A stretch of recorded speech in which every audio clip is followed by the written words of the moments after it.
Ang init. Gabi na init. Mga 7:30. Hindi kasi kami guys nagising ng 6:30 guys. Dapat mga 6:30 guys. Sakit ng ulo ko guys. May hilo din naman ako if I wake up ng 6:30. So, nag-extend pa ako ng halos isang oras para magpainit kami. Pwede na talaga kaya. Siguro gagawin ko, I need to have a nap time in the morning and in the afternoon. Tapos kahit magpuyat ng gabi, kaya naman na gumising pa rin ng 6:30 or 6 o'clock. Bakit? Kasi 1 a.m. halos gising pa rin siya. So yun, 2 a.m. nagigising pa rin siya. Ganun po. So, ganun ka-challenging talaga pag may newborn. Alam nyo na, puyat is real part na siya ng buhay ng isang nanay nag-aalaga ng baby. So, ito po siya.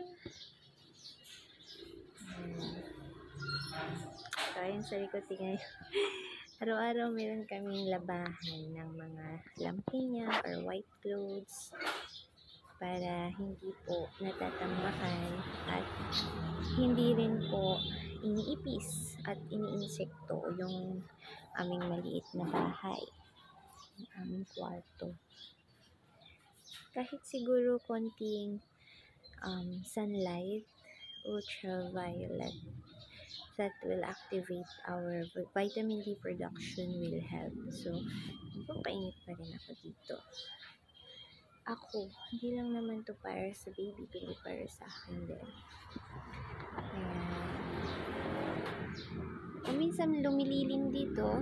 Pag malilim, yan yung opportunity para maglakad-lakad kami dyan sa halos 3 meters na area na to.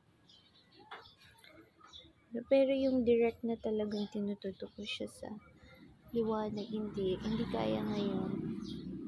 Hindi kaya ng 7:30 to 8. Dapat mga 6 talaga or 6:30. So that's it guys. Bye for now. Challenge po ito. O Nico, baba na! Shh! Ayan. So, dapat pag umakit kami dyan, hindi nakakakit din yung mga aso. Tulad niya na, cute.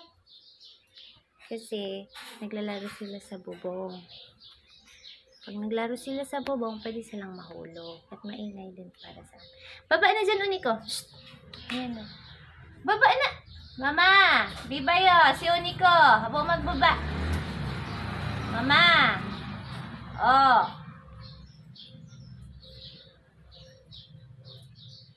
Baba. Baba. Dali na. Madali na yan. Baba na. Dandan siya kasi guys. Mataas yung hakbang. Ala stairs na to. Kaya kami may net. Baba na, Unico.